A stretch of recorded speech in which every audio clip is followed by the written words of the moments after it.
at what he said to him about 1 Timothy chapter 6. It says, verse 6, for godliness with contentment is great gain. So the opposite of covetousness is contentment. Right? Right? What is contentment? Where God is the big deal in your life and nothing is above it. And that is where you find happiness. Where is covetousness? Where things are the big deal in your life, and that's where you find happiness. They help you in your decision making and all those kind of stuff. Contentment is a God, so it aids your decision making.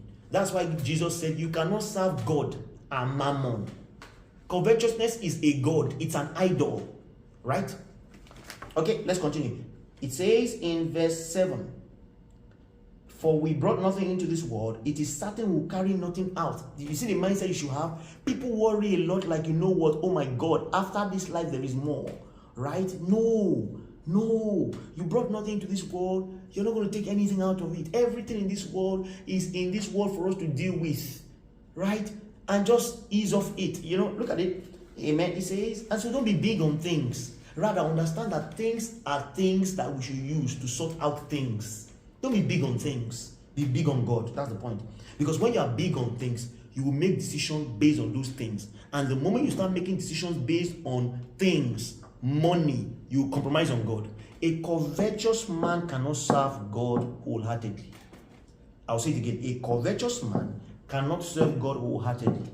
Because God already tells you that covetousness, mammon is a god. So it will affect your decision making.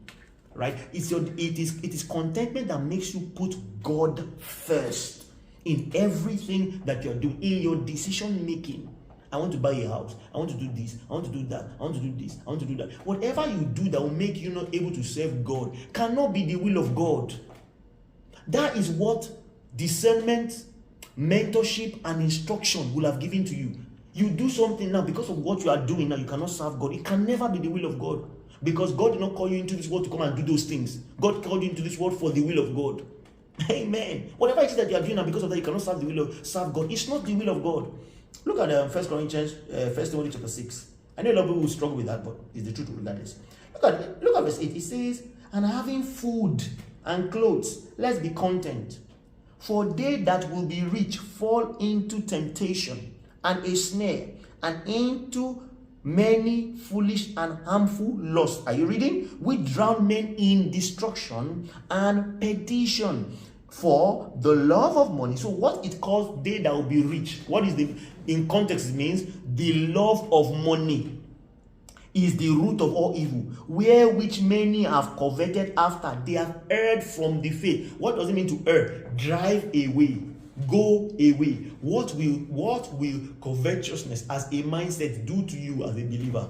It will skew your decision making. You will be putting money first and what you can gain in every transaction, every relationship, and that's why a lot of people read the Bible the way they read the Bible. They are very covetous. So when they are reading the Bible, they are looking for what they can gain from it. It's always about what they can gain. So they are always about, if I do this, God will do this. Always what they can gain. A covetous slant, always about what I will gain from it. It will affect your decision making, right? Rather, you are thinking about, what is God's will. The covetous man is never thinking about what is God's will. Remember the story of a man, as we start to conclude now, the story of a man in the Bible, a parable. This man was a very rich man, and the man was just saying, what am I going to do with all of this wealth? Say, I'm going to break down all my barns. I'll build a bigger barn. I'll put all my load into it, and I'll rest for my soul and say, oh, my soul, eat and enjoy. He died the next day, and God said, what a foolish man. This man was rich unto himself and was not rich towards God. Meaning he didn't use what he had to serve humanity, because God doesn't need anything from us. When we say serve God, it's about using the things that you have to serve humanity. What was his decision? Breaking down the barn, building a big barn for his heart. To say, oh, I have a big barn. If he had God on his heart, what will he have been? He most likely will have been, what can I do to aid others? Can I even build this and build this and build this to aid others? You can see decision making would have been better. Why? Because the center of his heart is not covetousness. I'm saying to you that covetousness gives and leads and breeds bad decisions. You will see God's will, you will run away from it because of covetousness.